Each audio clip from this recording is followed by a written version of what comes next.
praying the verdict is the right verdict, which is, I think it's overwhelming in my view. The president has talked about the importance of an independent judiciary. Why is it appropriate for him to weigh in on the verdict, even though the jury is secluded? I don't think he would see it as weighing in on the verdict. He was conveying what many people are feeling across the country. The trampling of indigenous rights is a cause of climate change. The trampling of racial justice is a cause of climate change. The thing about overcoming my addictions, my drug addictions, was because I don't have to, I can walk away from that and never touch it again for the rest of my life. Like, I don't ever have to do that, but I have to eat 3 times a day. This is something that will be with me for the rest of my life. I left that yogurt store and didn't get the yogurt that I wanted, and then I had a hard time the rest of the weekend. I don't know if we're going to have time to get to the great yogurt scandal of 2021, because any moment now the jury is going to be filing in the George Floyd case in Minneapolis, and we're supposed to get the verdict at any time. You're listening now, you know the verdict already. There's no right time for us to do this show today, so this is the wrong time we've picked. This is the best wrong time that we could think of. So things happening, certainly today. The big news this week, yesterday, was that Maxine Waters had spouted off about this case and done what I certainly thought was my best guess at what jury tampering or intimidation was, and was really irresponsible, telling people essentially to get out there and essentially implicitly threatening that hell's going to break loose in the streets unless we get everything we want. We're looking for a guilty verdict. We're looking for a guilty verdict, and we're looking to see if all of the talk that took place and has been taking place after they saw what happened to George Floyd, if nothing does not happen, then we know that we've got to not only stay in the street, but we've got to fight for justice. But I am very hopeful, and I hope that we're going to get a verdict that will say guilty, guilty, guilty. And if we don't, we cannot go away.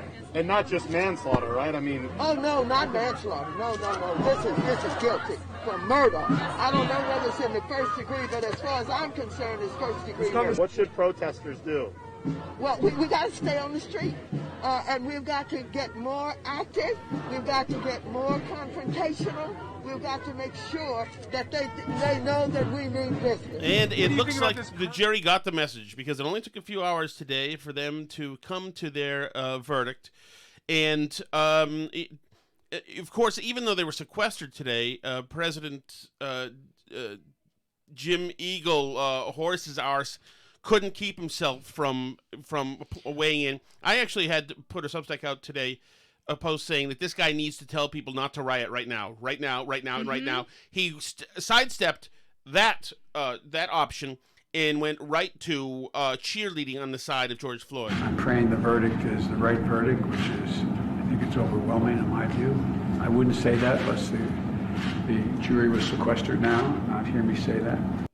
Sequestered, by the way, doesn't mean that their phones are taken away and they have no access to the news. It just means the judge tells them, don't pay attention to anything else that's going on. Like, right. They're in a hotel. They're not, like, locked in prison with no access to information.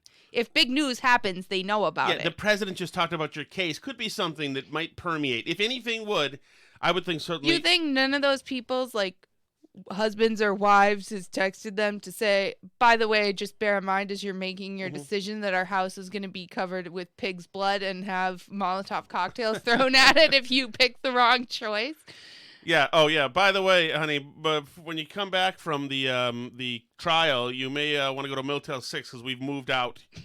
And, one of the tweets I saw was somebody in Minneapolis saying that the traffic leaving the city looks like there's a blizzard coming into the city. And there is, I think, unfortunately. So that was Biden piled on today. His press secretary, it's so transparent, Jen Psaki, just did her best to spin it, to pretend it didn't happen, to gaslight you and me. The judge overseeing the case was pretty harsh language yesterday, sort of asked politicians to not weigh in on the matter. Is there concerns now that the president's comments could be grounds for an appeal or even causing a mistrial? Well, I wouldn't. I think those were comments the judge made yesterday. Again, the jury is sequestered, which the president also noted in his comments. He certainly is not looking to influence, but he has been touched by the impact on the family. Hence, he called the family yesterday and had that discussion. And again, I expect he will weigh in further once there is a verdict. Go ahead, Kristen. Thank you, Jen. Just to follow up, the president has talked about the importance of an independent judiciary. Why is it appropriate for him to weigh in on the verdict, even though the jury is included? I don't think he would see it as weighing in on the verdict. He wouldn't see it as that, so it's fine. Doesn't see it as weighing in it. I think that it's overwhelmingly convincing, Biden says. This is not weighing in on the verdict. I'm praying the verdict is the right verdict, which is, I think it's overwhelming in my view. I wouldn't say that unless the jury was sequestered now, not hear me say that. Yesterday you said the White House did not want to get ahead of the jury's deliberations, but of course the jury is still deliberating. So what changed? Well, the jury is now sequestered, which is a significant change, and certainly we want to allow them the space and time to consider and make a decision about what they believe the verdict should be. Does the president still feel that he can come out after the verdict and, regardless of what it is, tell people to accept it, given he's weighed in on what he thinks the verdict should be?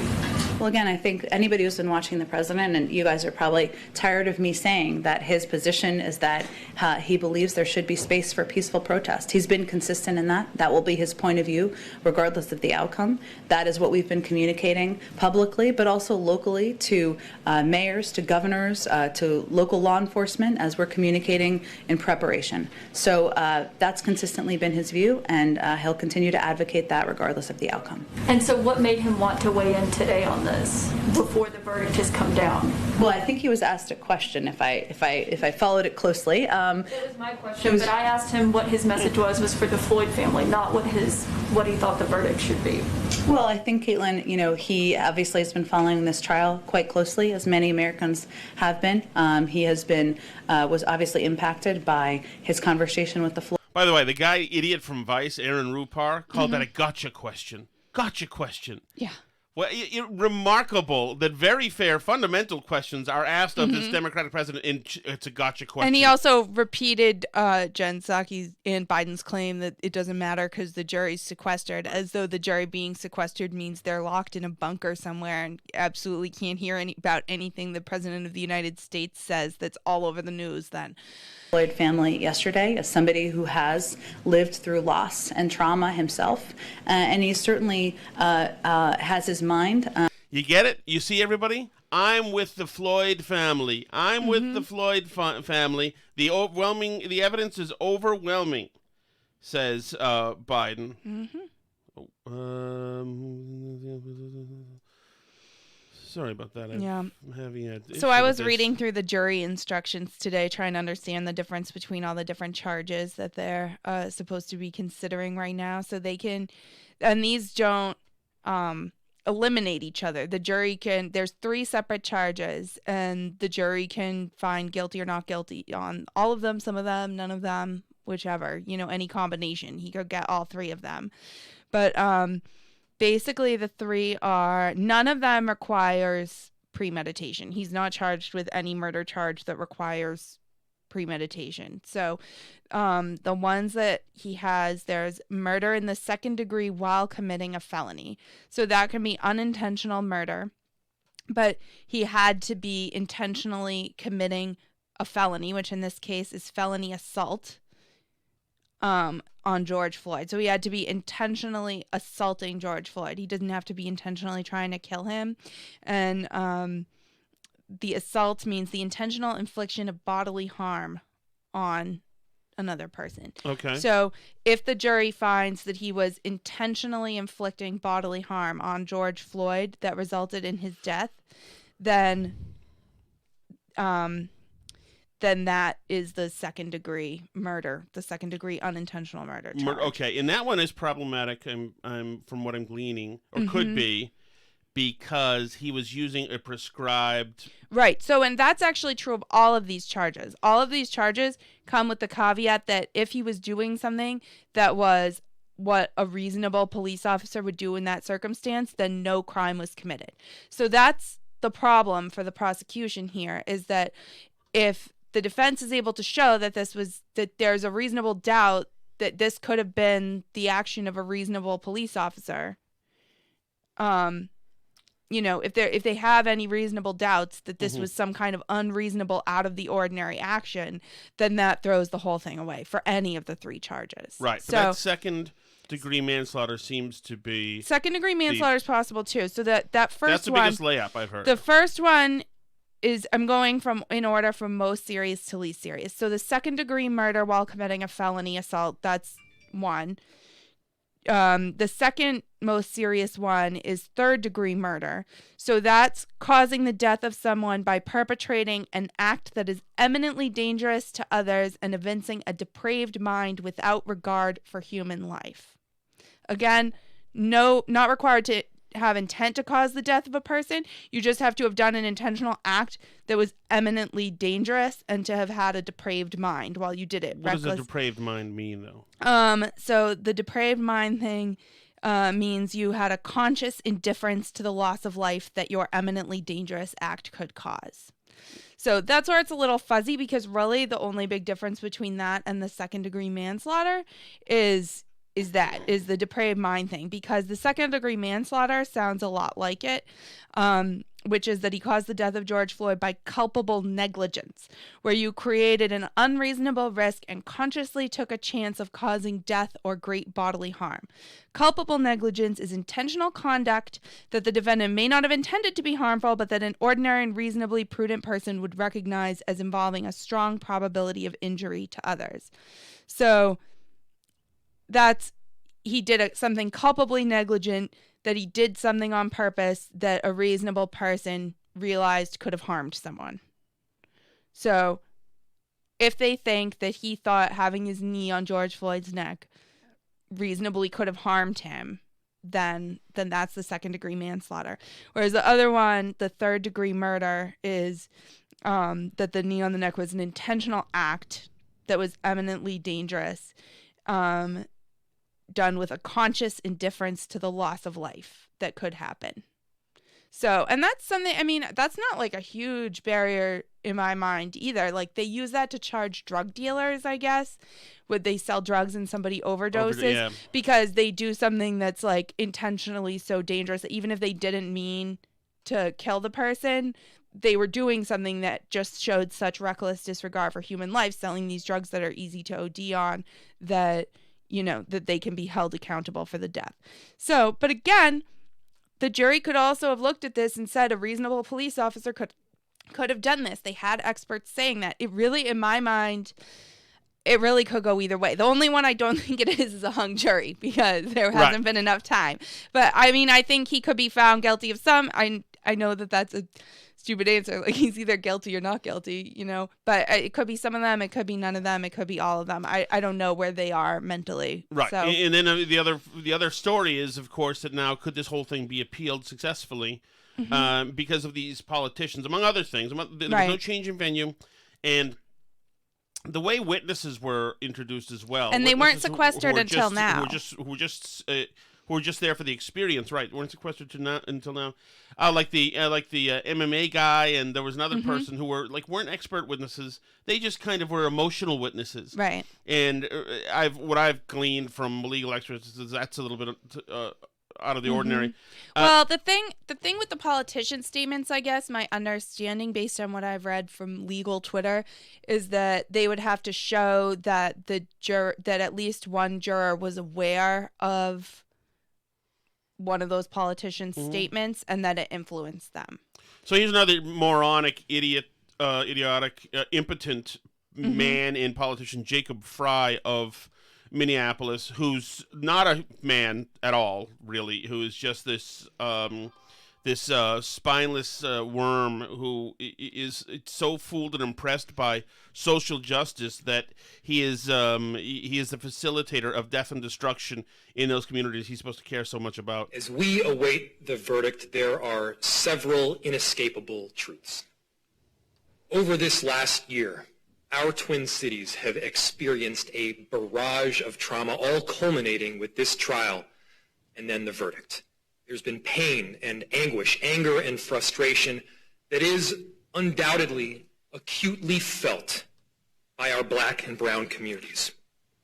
Regardless of the outcome of this trial, regardless of the decision made by the jury, there is one true reality, which is that George Floyd was killed at the hands of police. So burn it all down, baby.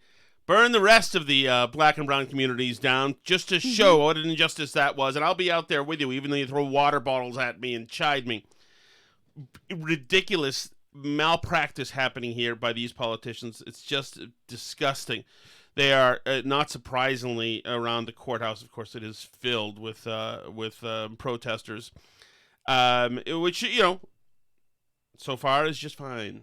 But we'll see what that means. I mean, at this point, I don't know if it's going to matter what the verdict is. The Portland mayor, Ted Wheeler, has declared a state of emergency for his city now because they're getting intelligence that Antifa is planning to cause violence and destruction no matter what happens, which makes it any other Tuesday in Portland, basically, because Portland's a wreck. But yes, it's been seeded over. There are attacks on federal facilities and federal personnel daily. Yes. Well, let me really quickly just play this little chunk of this is Dershowitz in his podcast responding to Maxine Waters yesterday. So today, Congresswoman Maxine Waters essentially threatened and attempted to intimidate the jury in the Derek Chauvin case. She basically sent a message that if you don't convict Officer Chauvin of murder, if you acquit or have a hung jury or convict him merely of manslaughter, we will take to the streets, which clearly conveys a message, an intended message, that plainly, if jurors vote to convict, there will be consequences for their neighborhood, for their businesses, for their family, for their schools. That's not the kind of atmosphere in which juries are supposed to deliberate. Juries should not have a thumb, or in this case, an elbow, of the threat of violence on the scales of justice. They should be free to render decisions regardless of the consequences. What's going on outside of the courtroom should not come into the courtroom. The judge made a serious mistake in this case by not sequestering the jury from the very beginning. And so jurors were home and could hear what Maxine Waters was urging the crowd to do: stay on the street, be more confrontational. Those are code words, clearly. And the jurors heard that. Yes, the judge said don't listen to the news, but that doesn't mean don't go online, don't listen to your family members. Obviously, everybody in Minneapolis is on edge and worried. The President of the United States has spoken to mayors and governors about violence anticipated in the event of less than a murder verdict in the case. That's not the way our criminal justice system is supposed to operate. The judge was furious. He made it clear that although he didn't have the courage to grant a mistrial, because if he granted a mistrial, there'd be violence and they'd blame it on him rather than on Congresswoman Waters, who deserved to be blamed for it, he did say that this could be an issue on appeal that would throw out the entire conviction. I think this will be an issue on appeal.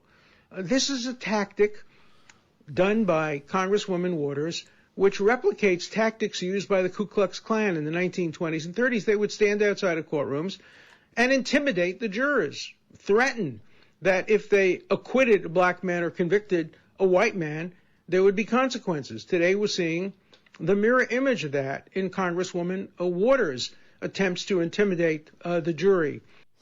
So that is the Der Show podcast. You can get that on Apple Podcasts. And, I mean, we're not lawyers, but it would seem to me that that was way the hell out of line.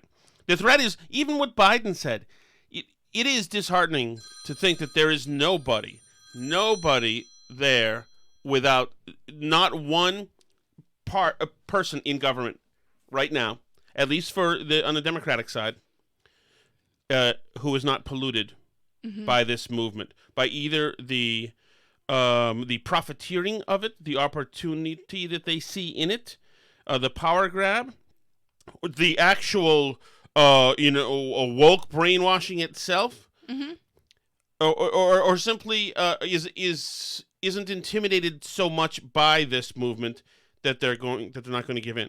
Everybody's been compromised on that side of the aisle. Right. It's effed up.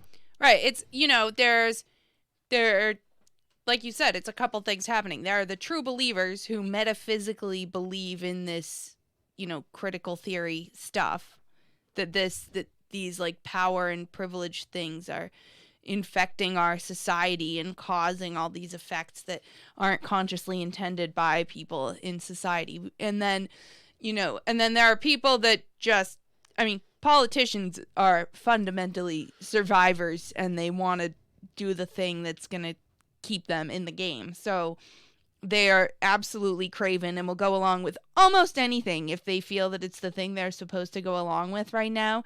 And you see that with somebody like Joe Biden. Joe Biden wasn't woke 30 years ago. He doesn't believe any of this stuff, right? Joe Biden is not... In 1990, he didn't care about racial bias in policing. This was not a thing that he made a big issue of. Certainly not on the side we see him on now. But now this is what you got to do. If you want to get elected president, then you have to meet with the George Floyd family and pretend that you think this stuff. But there are certainly people around him, I think, who are true believers in the critical race stuff. I don't think Kamala really believes it either, but Kamala's even more, principled than he is, I think. She just wants to get ahead in her political life. I don't think she really cares much about the underlying issues. But, this is what it is now, and it's going to keep affecting every aspect of our lives. Maybe we'll talk later. Did you, had you gotten the audio from the private school in New York? I did. But yeah. Yes, that is a related note. I'm sorry, I'm just saying out a tweet. That's okay. That's okay, because it feeds into this. Like, a lot of the people who are driving this stuff don't really believe it, but this is like an emperor's new clothes thing. Everybody feels like they have to go along with it if the only voices that they're hearing talking about it are saying that this is what you have to do, this is justice, this is the new civil rights movement, you're going to be on the wrong side of history. If that's the only voices that they hear, then that's what they're going to react to, because they just want to survive like anybody else. And that's what you'll see if we get a chance to get to this New York private school where they fired a math teacher, and the head of the school had been telling him in conversations, which the math teacher recorded, that he didn't actually believe this stuff and he thought they were damaging kids with the wokeness stuff, but they were just going along with it. It is remarkable audio, but kind of good to hear too. Yeah. To know that other people are just occupied. We're occupied by this craziness, so they can't speak the truth. Breaking news in Boston: Charlie Baker, Massachusetts, ready to support city and towns in case of demonstrations. Moments before the jury announced it had reached a verdict in a trial against former Derek Chauvin, Baker said the state was ready to support cities and towns. He said, now remember last year, this is a guy who was fine with the MBTA saying cops couldn't take the T to demonstrations for transportation. It totally threw the police under the bus. We've had lots of conversations over the course of the past several days with our colleagues about this, Baker said, speaking in Ashburton Park outside the State House. We'll continue to monitor the channels, whatever. Massachusetts had one bad day all the way through the activity last summer. Literally tens of thousands, hundreds of thousands of people demonstrated here in Massachusetts, he said. A day of peaceful protests, May 31, where protesters demanded justice for Floyd's death and that of others at the hands of police, turned into a night of violence with riots, looting, and vandalism. National Guard was called in during the early morning hours of June 1 to shut down protesters. Boston's new mayor, the city's first woman and first black person to lead the majority-minority city. Thanks for that. That's important to know. This is the Herald. On Tuesday, said she was working with law enforcement in preparation for possible demonstrations. She said, it's important that we recognize that this is traumatizing for many of us that have seen this over and over and over again, Janie said, noting she was also working to help deploy the city's trauma team. What does the trauma team do exactly? Any details? Oh, my goodness. What, do they just comfort people? Give them hugs? Do they bring out the comfort animals? What does the trauma team do? I don't know. I mean, and then we've been listening. The legal takes, no matter what happens here, are going to just be out of control. We've already been getting told for days here. First of all, the fact that he didn't testify. We were told by tons of Twitter legal experts that the fact that he didn't testify in his own defense meant he was guilty. So, which is obviously, it's a major part of the jury instructions that they're not allowed to conclude that he's guilty from that, because that's part of getting a fair trial, is that you do not have to take the stand in your own defense. It's part of the Constitution. And he didn't have to do that. It's very, very common that people don't testify on their own behalf, because then they end up getting cross-examined by the other side. And defense attorneys generally don't like their clients to take the stand, is my understanding. Anyway, all the... Oh, here we go. The judge is back. Here we go. The judge is back in the room. Well, there may be a lot of this we're just kind of waiting for. But yeah, and then when we had the closing arguments, everybody was saying how it was so crazy. All rise for the jury. All rise for the jury. Here we go. Jury's back. There are billions of people paying attention to this right now across the globe.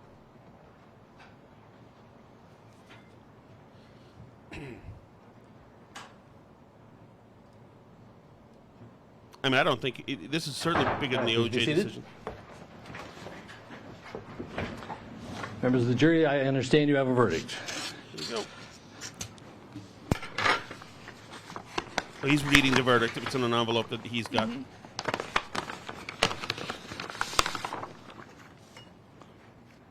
Or maybe he'll just look and give it back. I don't know.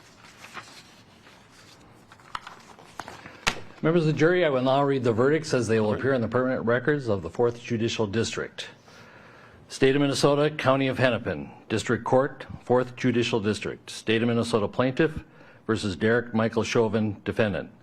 Verdict, Count 1. Court File Number 27, CR 20-12646. We, the jury, in the above entitled matter as to Count 1, unintentional second-degree murder while committing a felony, find the defendant guilty. This verdict agreed to this 20th day of April, 2021 at 1:44 p.m. Signed, juror foreperson, juror number 19. Same caption, verdict count 2. We, the jury, in the above entitled matter as to count 2, third-degree murder, perpetrating an eminently dangerous act, find the defendant guilty. This verdict agreed to this 20th day of April, 2021 at 1:45 p.m. Signed by jury foreperson, juror number 19. Same caption, verdict count 3. We, the jury, in the above entitled matter as to count 3, second-degree manslaughter, culpable negligence, creating an unreasonable risk, find the defendant guilty. This verdict agreed to this 20th day of April, 2021 at 1:45 p.m. Jury foreperson 019. Members of the jury, I'm now going to ask you individually if these are your true and correct verdicts. Please respond yes or no. Juror number 2, are these your true and correct verdicts? Hell yes, yes, sir. Juror number 9, I don't want any problem. Correct verdicts? Yes. Juror number 19, are these your true and correct verdicts? Yes. Juror number 27, are these your true and correct verdicts? Yes. Juror number 44, are these your true and correct verdicts? Yes. Tell Maxine Waters not to have me killed. True and correct verdicts. Yes. Juror number 55, are these your true and correct verdicts? Yes. Let the president know we did the right Juror thing. number 79, are these your true and correct verdicts? Yes. Juror number 85, are these your true and correct verdicts? Yes. Juror number 89, are these your true and correct verdicts? Yes. Juror number 91, are these your true and correct verdicts? Yes. Juror number 92, are these your true and correct verdicts? Yes. Yes, really yes. A little Are these bit your more verdicts yes than that you everybody want else, to say just for the all? record. Yes. Members of the jury, I find that the verdicts as read reflect the will of the jury and will be filed accordingly. I have to thank you on behalf of the people of the state of Minnesota for not only jury service, but heavy-duty jury service. What I'm going to ask you to do now is to follow the deputy back into your usual room, and I will join you in a few minutes to answer questions and to advise you further. So, all rise for the jury. Thanks for coming. You've lived to see another day. So yeah, they ran the table with that, and I think it was. I mean, I think what we kind of thought it would be that at least with with this being so quick. Right. And I mean, it's the biggest trial, certainly, of this century in the world. There are riots. With the guilty verdicts returned, we're going to have a musical Blakely, interlude. you may file a written argument as to Blakely factors within 1 week. The court will issue findings on the Blakely factors, the factual findings, 1 week after that. We'll order a PSI immediately, returnable in 4 weeks. And we will also have a briefing on, after you get the PSI, 6 weeks from now, and then 8 weeks from now, we will have sentencing. We'll get you the exact dates in a scheduling order. Is there a motion on behalf of the state? Your Honor, the state would move to have the court revoke the defendant's bail and remand him into custody pending sentencing. Bail is revoked, bond is discharged, and the defendant is remanded to the custody of the Hennepin County Sheriff. Dang. Anything further? Bad times, DC. Right. Thank you. Thank you. Going away. So there you go. Chauvin is sent up. They're cuffing him right now. He's going to be sent up the river. Certainly they can appeal, and they will. And they will. Sentencing will happen, and there's going to be back and forth about that. The state wants more longer sentences than would normally be for those charges because they feel it's so egregious. So they're going to try and argue for that as well. So there's more drama yet to come. Plenty more opportunities for peaceful protesting. So right now, the first thing is, what is going to be the fallout right now? Of course, today and tonight. I don't see how you contain people from getting out in the streets and rocking.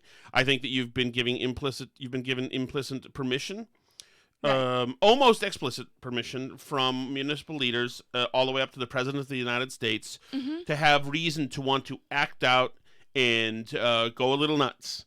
And if you think that Jacob Fry, one of the top 5 sissiest people I've ever experienced, if you have any reason to believe that he's going to say, hey, you can't loot and light stuff on fire today, no way. No, this is their moment, their time in the sun. They got what they wanted, so now they get to have more of what they wanted, which is burning down Target and Foot Locker and everywhere else. Right, there's no reason not to. Yeah. There just isn't. If you didn't have a moral firewall before stopping you, why would you now? This proves right now what the Democrats have been saying. That this proves that police are hunting down black people. This is this is the quintessential case of that we've seen. Thank God there were cameras, the Democrats say. This happens many more times without cameras, they say. Right. And because the person's black, not because it was an angry cop who got carried away. Right. So, maybe it won't happen. But last year was too advantageous for too many people. Black Lives Matter people are real estate tycoons now. There's people won elections based on this stuff. There was all sorts of folks shaking down groups for this. The media loves the chaos and carnage. They do well showing this stuff. It's a perfect political talking point against your political opponents because as you heard Maxine Waters say yesterday, Republicans, the racists, don't want to do a bill on police reform. Right. And the same thing. The Democrats are hoping that if they go all in on the Republicans are literally bringing back Jim Crow, that they can win or at least try to do some damage control in the midterms and certainly win on the state and local levels. And because why wouldn't they? You've got the entire voting blocks in these in states now who are scared to death, and their vote is simply a virtue signal. That's it. And they live to virtue signal. That's all they have left now. Right. Everybody just does what they're told on all this stuff. Look at the Georgia law, the Jim Eagle Georgia law. Is that the facts about the law don't matter. It doesn't matter that it actually expands voter access. It doesn't matter that some civil rights leaders came up with parts of that law that have been put into effect. There were things that, Stacey Abrams wanted to happen. It doesn't matter. Now we have, the All-Star game. Stacey Abrams pushed the All-Star game out. All these companies, the woke capital companies, are meeting and talking about how they can pressure states to be how they want them to be. And now we have, I guess, Home Depot isn't woke enough, even though one of their founders, Arthur Blank, was at the woke capital thing. It doesn't matter. They're located in Georgia, and they have not spoken out explicitly enough against the Georgia law. So now they're trying to organize boycotts against Home Depot just for saying, we believe in the right to vote, and we're not going to comment on the law. We're just going to keep selling lumber and like home improvement supplies. Please don't hurt us. That's not good enough. That's not good enough. They're trying to organize a boycott of Home Depot for not trying to use their power to influence what the state government does with their voting laws. Right. It's unbelievable. It's unbelievable what they're doing. They want total acquiescence from everybody in every aspect of society. You can't run a business. You can't have a job. You can't go about your day-to-day business. They just got another cop fired who donated to the Kyle Rittenhouse fund, his information got hacked, and they found out he donated to Kyle Rittenhouse's legal defense, and now he's fired. He's out of a job. Remember, Kyle Rittenhouse is a teenage white kid who shot and killed a white guy. Mm-hmm.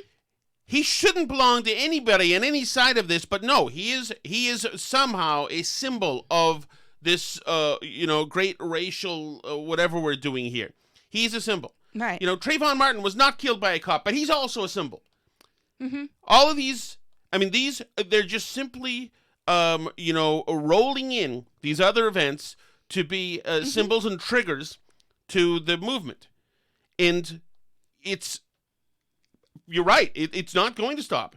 Why don't we... They want total compliance. They want every single person in society. When Ron DeSantis signed that anti-riot bill, one of the things that he talked about is you're not allowed to start bothering other people who are just like eating in a restaurant nearby. You can't bother them and make them do the fist in the air or whatever. I'm watching a white person do the fist in the air right now, as a matter of fact. But you can't... There's nothing more disgusting. I'm sorry. But yeah, you can't eat in a restaurant. You can't have a job. You can't run a company. You can't do anything unless you're going to totally acquiesce to every single thing the left wants. And it's not enough to say like, oh yeah, I believe that, there is some racism in American history.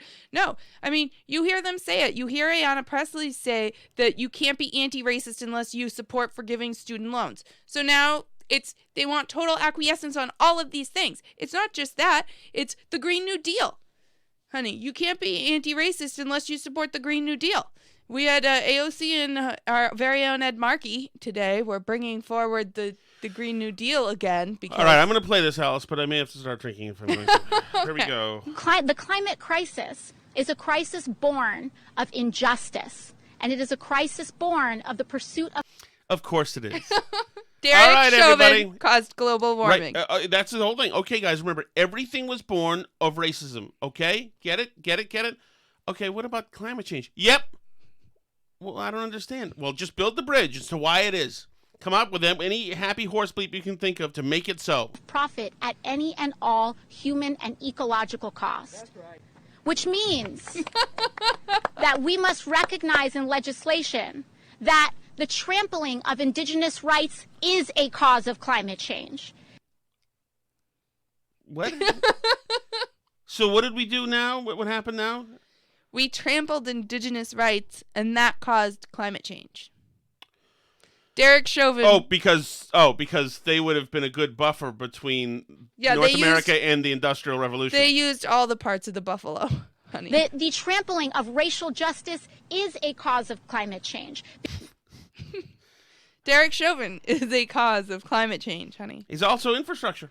All those things. Because we are allowing people and we are allowing ourselves to we are allowing folks to deny ourselves human rights and deny people the right to health care, the right to housing and education. Yeah. So if you're an anti-racist, if you think the kneeling on the neck was bad, then you have to now be for forgiving student loans, the Green New Deal, universal health care. What else? I don't even remember what else you mentioned. Oh, universal free housing. You have to be for all the things, or you're not really an anti-racist because racism. But they took a knee last year. It's on Instagram, Isn't that all that the people from Melrose and Wakefield and Wellesley had to do? No, oh no. The expectations are higher than that now. Well, you're saying they have to put more work in? There's a guy in Cambridge who's donating his huge Victorian 4-family house donating it to make minorities homeowners with his house. Good for him. But that's going to be the new thing. That's what we're supposed to do now. Hey, let me tell you something. Mm-hmm. I'm all for that. Keep doing it. Let's see. Let's test the Lily White Cambridgeites, Canterbridgians, and to see how thrilled they'll be when the neighborhood becomes much more diverse. I'm all for it. Let's do it. So what else do we have? Oh, you know what? Let's get to the George Davidson, Paul Rossi stuff. Alice, can you set it up?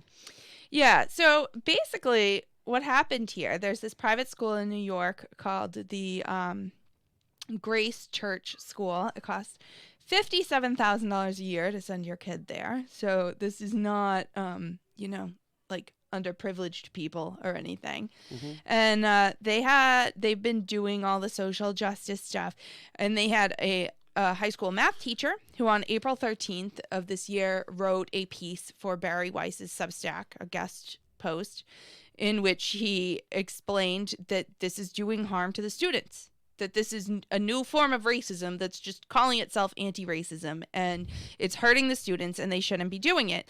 And then on April 15th, 2 days later, he was told that even though he wasn't being punished, that he shouldn't come back to school anymore, that he was being told he no longer needed to teach his classes. They didn't need him. He was making the students feel unsafe, and he couldn't come back. So then this past Sunday, April 18th, the head of the school, George Davison, wrote a letter that said that his essay was full of inaccuracies and that he's no longer welcome in the buildings, and et cetera, et cetera. And the teacher, Paul Rossi, then responded saying, not only is my letter not full of inaccuracies, but you actually agreed with some of the things that I said in the letter to me privately, in a private conversation, and agreed with me that these things were causing harm to the students, and you're just not brave enough to say it publicly. And George Davison said, absolutely not. He has misquoted me. This is not true. This did not happen. No, this is very crucial. Very crucial. Davison said, no, absolutely not. That's not true. That person is a liar. This is a guy with prestige, atop an institution. Remember, if it's happening there, it can happen anywhere. Right. He said Paul Rossi misquoted him. Unfortunately for George Davison, Paul Rossi recorded his conversation with him, and he did actually say all those things. So this first voice you're going to hear is Paul Rossi, I think, starts this off, and then you hear George Davison. George is the principal of the head of the school. Let me ask you something, George, because I think there's something very different about having a single experience where you make sense of it, right? And having a teacher, an authority figure, talk to you endlessly every year telling you that because you have whiteness, you are associated with evils, all these different evils. These are moral evils. It's not the same as taking like a physical thing, because it doesn't affect your moral value. That's the problem.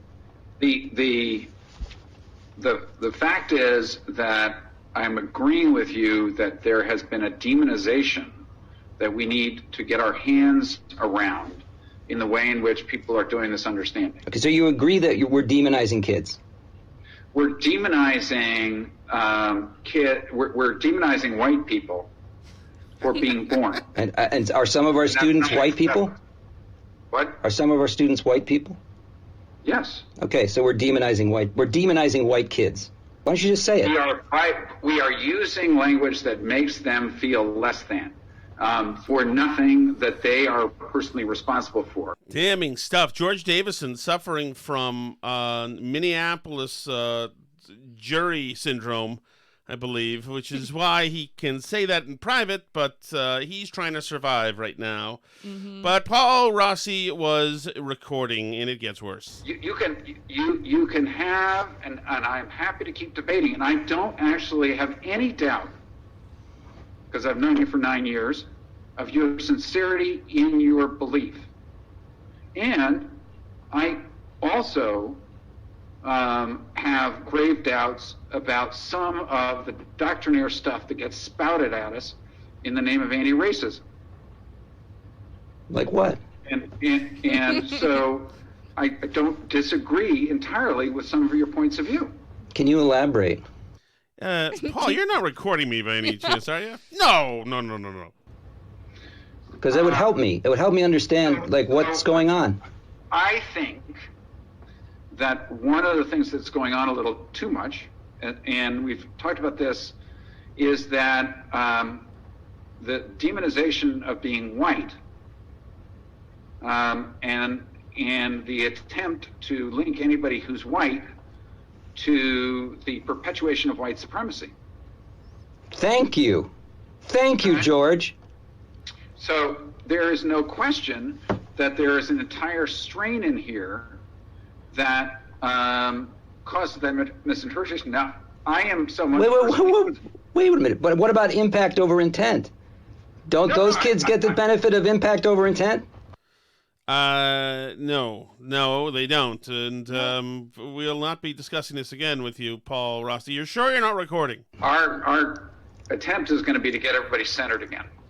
All right. I will tell you, I mean, that's a huge task, because I will tell you that we are, if you try to do that, they're already, like, the barn door's open and they're all in the barn. I mean, they're fighting a revolution that you don't even know they're fighting. You know what he meant. And Grace, they're going to hollow out Grace, and they're going to move on to the next institution. That's what's going to happen. Like, I think that they've hollowed out a bunch of other ones ahead of us. So yeah, that's what I'm saying. You're just a little stone in the path. This beautiful, wonderful institution that's educated so many children over almost a century is over a century.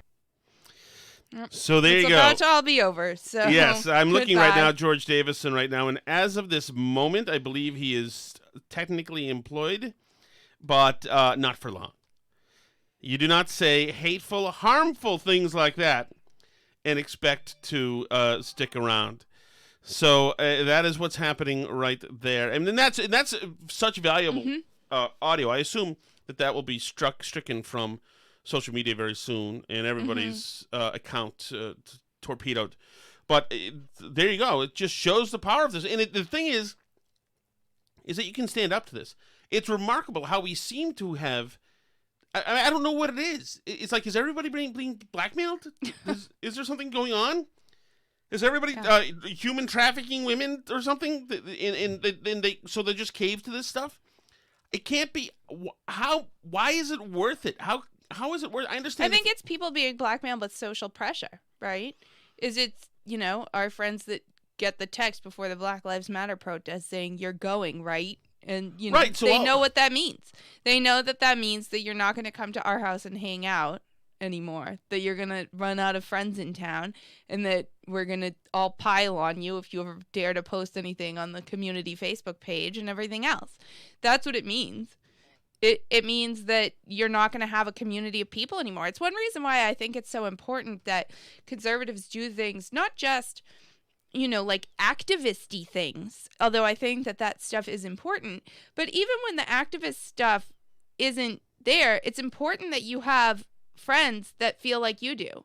It's important that you have a community within a community of people that you can talk to so that you don't feel isolated and alone, because that's how these people want to make you feel. They want to make you feel like if you don't go along with every crazy thing you come up with, you're not going to have people around you anymore. And that's, I don't know, maybe it's not as bad in places like Texas or Florida where there's more conservative people around, But here in Massachusetts, and I bet in a lot of, kind of suburban blue areas, there's a social pressure to feel like you have to go to the Black Lives Matter protest. You have to post about how J.K. Rowling is terrible for what she said about trans people. You have to make a statement. You have to turn your profile square black. You have to donate your house to people. Like there's a weird social pressure that happens, and leftists are very, very good at using that to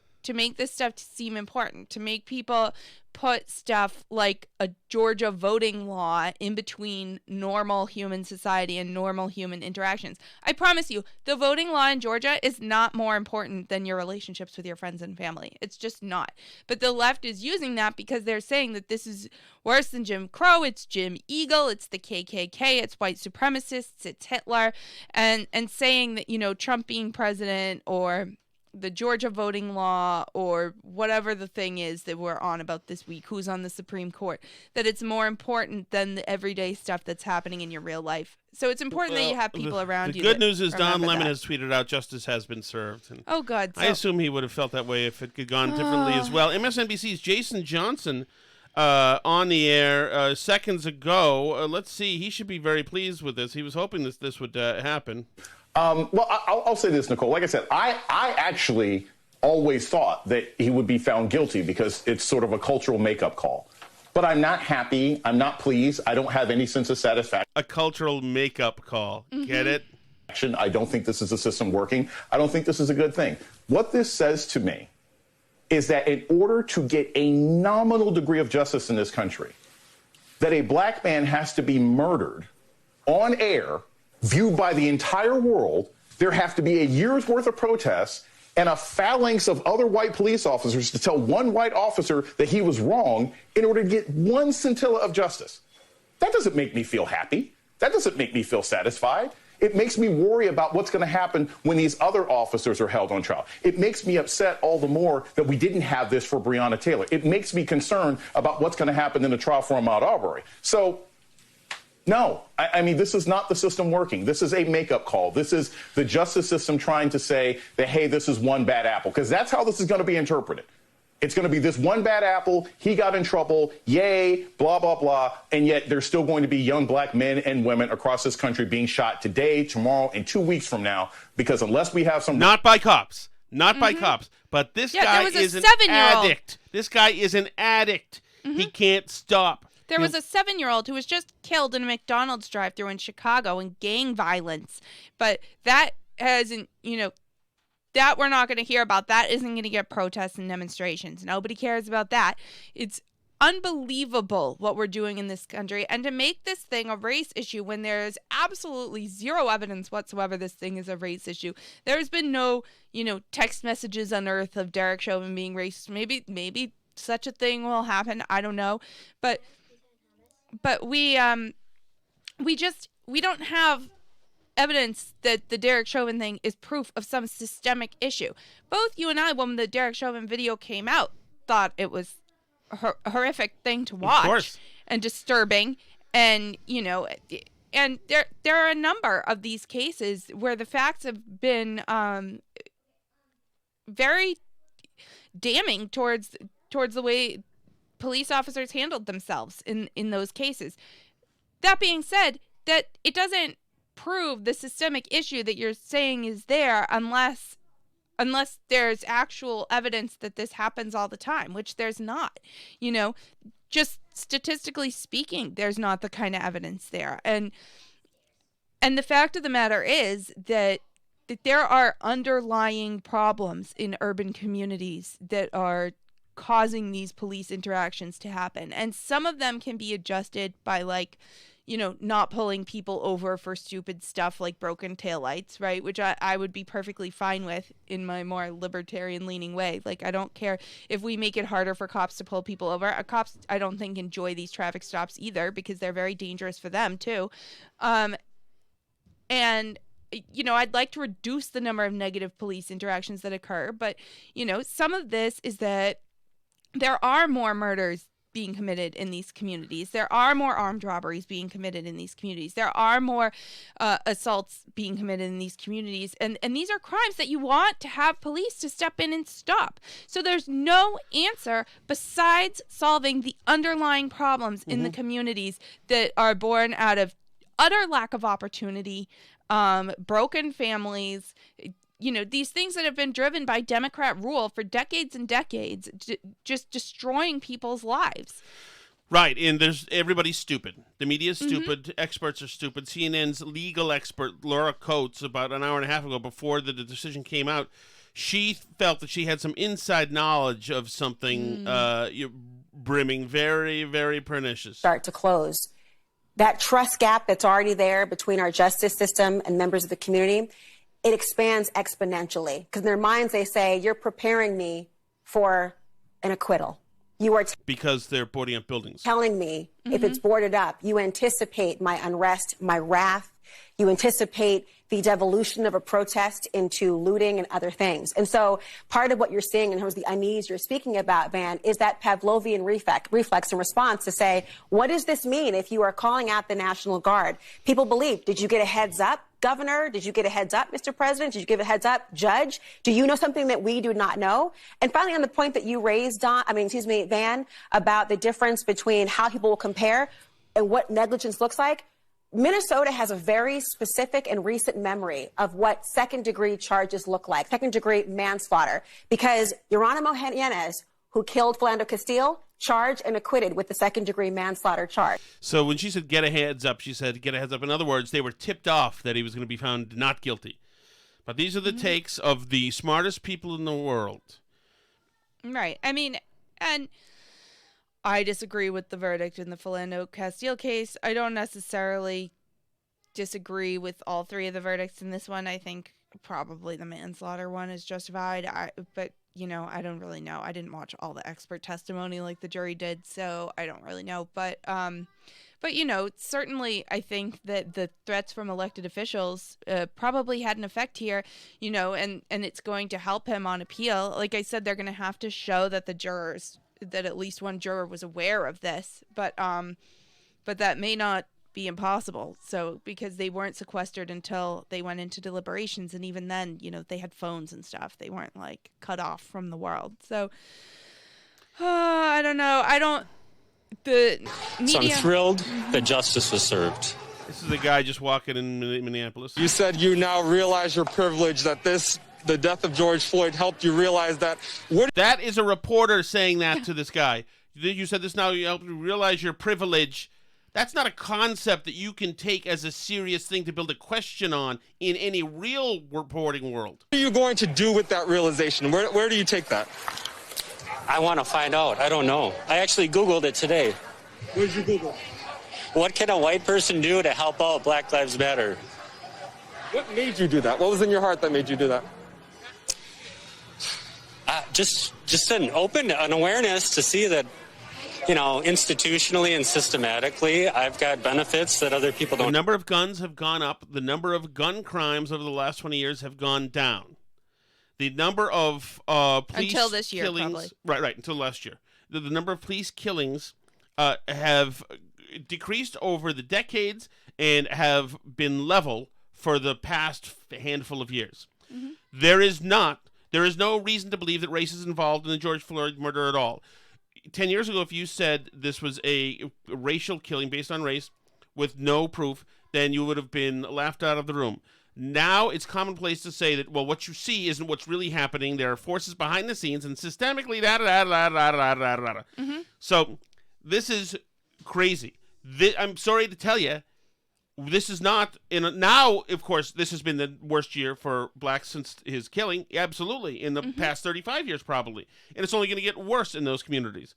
But this movement, total movement, is based on a fraud, on a canard. This stuff is not true, and this idiot, white guy who wants to walk around and feel and ask what he can do and feel good. He's part of the problem because he's being intellectually lazy and getting into the taking the easy route to just assuage his little guilty conscience, without doing any of the work, as I like to say. Don't have. Thank you very much. Thank you for coming over. I really appreciate your time. And I think, that really captures the variety of opinions. I'll tell you, on this side, you have people starting to go forward. You see a big media presence, and I think that's something that we have to underscore, the fact that so many people have come here, not just American reporters, people from really... Yes, it's a big story. We understand this. So that is where we are with that stuff right now. Do we want to hit any froyo before we go? And no, on a lighter note, let's do we'll it save tomorrow. Our froyo for tomorrow. Yeah, that'll stand up. We'll hit froyo tomorrow. Until then, we'll see what happens tonight and tomorrow. So for us, it's Tuesday night. Oh, I'm on WTIC in Hartford tomorrow, Connecticut. So check it out. And let's see if there's anything else we should throw in there. So we'll know what happens tonight.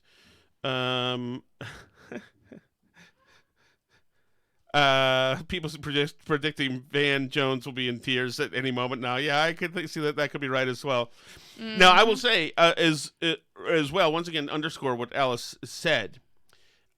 In this particular case, I thought that Chauvin acted horribly, and not being an expert, but it seemed to me that he stood on that guy. He knelt on that guy while that guy faded into the darkness, and it was horrific and shouldn't have happened, and it was no good. Mm-hmm. I am not going to canonize George Floyd. Right. And there were life decisions that put George Floyd in a position where a convergence of events ended his life.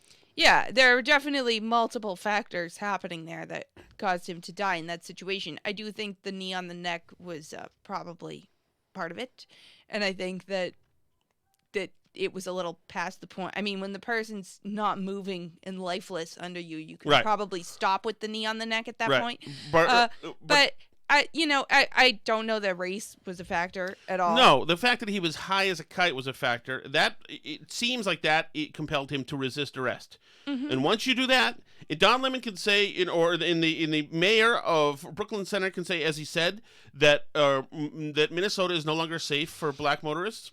Yes, it is.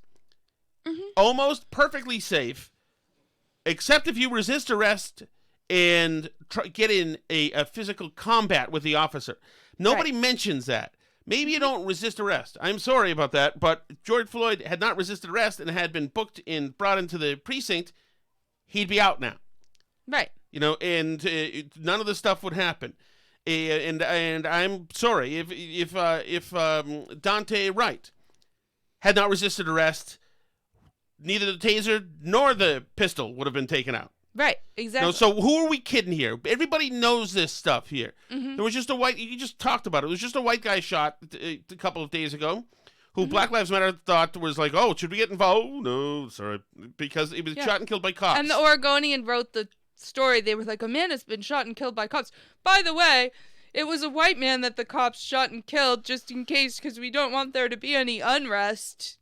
Right. And so now there was ridiculous. That was incredible. And now also there was a shooting at a Stop and Shop in Long Island, New York today. Mm-hmm. The suspect in that shooting was a black man. Now, I'm not saying that matters a damn bit, because who cares what the suspect looked like in that shooting? And I don't know what the victims were. It's terrible loss of humanity. But the point is that the people who you trust and pay indirectly and directly to give you information about that are not going to give you the information about that, because they can't be trusted. These institutions cannot be trusted. We've got to stick together and vet the stuff ourselves. It's there. I listen to a bunch of podcasts and read a bunch of stuff through the day. So does Alice, much more than I do. And, I take my news a la carte. I do watch some CNN, some MSNBC, some Fox, some here and there, and you start to build the muscle to be able to glean what's horse bleep and what is not. A lot of times now you can just, the moment you can see the theatrics put on by certain predictable news agencies, the more you know, oh, okay, I see. What they're saying happened just didn't happen, obviously. And then that happens to be true eventually. All right, so there we are. That's where we are, actually. So, well, this is an exciting day. There you go. Historic day. Historic day, and we'll see what happens tonight, and we will talk to you tomorrow, and hopefully, everybody? Mm-hmm. Maybe this can be the turning point. Maybe now we can all, since we've had a year to play make-believe, and... we rode in the streets, and we've changed names we've gotten rid of statues, including a lot of abolitionists, because that makes a lot of sense in a world where indigenous people get treated badly because of climate change, or because vice versa, because climate change happens because we treated the indigenous people That seems bad. like a math that checks out. Well, we can just ask math teacher Paul Rossi from the Grace Church School how the math goes on that. Exactly. About to be Well joined in unemployment by the principal. You can find us on Twitter in the meantime. That's at Burn Barrel Pod. We're also at Facebook.com/Burn Barrel Podcast and on Gab and Parler at Burn Barrel Podcast. We have a YouTube channel where there's video versions of the podcast. You can like and comment and subscribe. You can also subscribe really wherever you choose to listen to podcasts, Apple Podcasts, Amazon Podcasts, all those places. And you can write us an email if you want to. It's burnbarrelpodcast@gmail.com. C'est La Vie. Hey, have you stopped yet? You still No, recording? I'm still recording. I like to get to the end of the music. Okay, well, stay right there. Also, I want to have a little chat with you. Just you, me, and our friends in the audience right now, okay? Still record? You still recording? Okay, I'm still recording. Okay. You know, we have an ongoing struggle in this household, Alice, to keep the house clean. Okay. Sometimes downstairs, I'll get down there, whatever time. We're both coming and going, different jobs, different times, whatever. I'll get down there, and there'll be 4 kids, each with his own box of cereal. You know, one will have Sugar Smacks, one will have Frosted Flakes, one will have Golden Grams and Count Chocula. And to the point where sometimes there's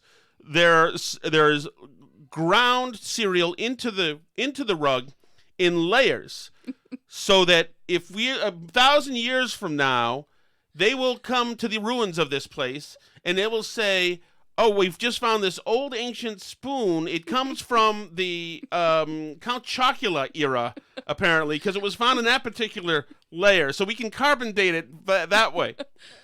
But it's an ongoing struggle that we have here, Alice. And we kick ourselves for not getting ahead of it a lot of times and falling behind in trying to keep our house it's so clean enough and uncluttered enough so that people can come into it. Right. Right. People who we haven't already offended by our messiness. So then you had I had a wake-up call. You had a wake-up call today, Alice, and please take us through it. This morning at like 5 a.m., which is when I wake up and worry about things when I can't fall asleep again.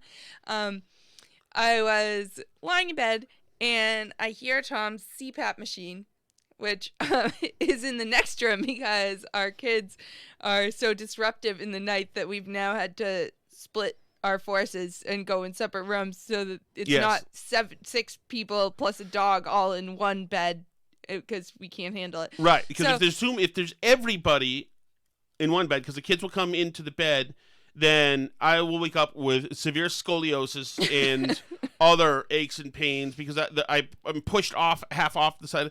It's horrific. Anyway, so yes, Tom's in the next room with his CPAP. Yes, with my CPAP because I made good choices. One in life. kid in there, I think, and it like sounds weird to me. Like it sounded like it was breathing too rapidly or something. Like it sounded weird. So I was worried that Tom had died in the night. So I like come over to check, but my biggest who knew it would be Monday. But my biggest worry was that I wouldn't be able to call 911 right away to have like the funeral home come collect a body because I'd have to clean up before they could come in and get the body. Thank you, Alice. That's a sweet thought. So listen, what I'll try to do, Alice, I'll try to toss myself out the window when I feel the final breath coming for you. Or, you know what? Just close the door. You know, you can let the dogs pick over me a couple of times if you need a week or two. You know, I'm not going anywhere when it happens. Well, but I was like thinking, like, could I move the body myself? Yeah. Like, well, I mean, if you don't care about defiling the dead, and obviously you don't, you know, maybe you just don't have to tell anybody. Are you collecting any money when this happens? No. Just throw me in the burn barrel. So there you go. That was my fear, was that I wouldn't be able to call 911 if you died because I'd have to clean the house before we could have people come here. Yes, and that's why we're completely functional family. So if you have any ideas on how best to handle my passing in this particular house, how to either melt me down or shred me or whatever Maybe it takes. if the kids and I all work needs your together, we help. could get the body down to the front door for them. So You know what? I'll really try to double down on losing some weight for you guys. I feel like that would help. Thank you. I feel like a jerk. Or I can sleep in a sort of chute that all you have to do is just release me, you know, and I'll just flop onto the front lawn. Well, there can be is a gathered window. there. There is a window in that room onto Yeah. like the lower kitchen roof, so we could kind of push you and roll you out that way. Yeah, that's true. Although you don't know the roof integrity either. And you don't want to have to deal with that. So that's it. So we'll look for your input on that. Please let us know how best, one, we can be better at cleaning, or two, is there an animal maybe that just cleans? That would be great. Well, there's like Roombas and stuff. Yeah, made from a very reputable company, I've heard. Also, Mm-hmm. But let us know your tips, comments, general comments on that, and whether or not I should be scared. How long? Alice, how come you went right from the realization that I might be dead, right past the mourning period, right to the body disposal stage? Do you want to? How can I mourn effectively if I'm worried about not being able to even like handle the process? Well, the point is you're so stricken with sadness that you have no choice. Uh-huh. Well, all right. I'll sleep outside from now on. All right, everybody. Thank you. See you later.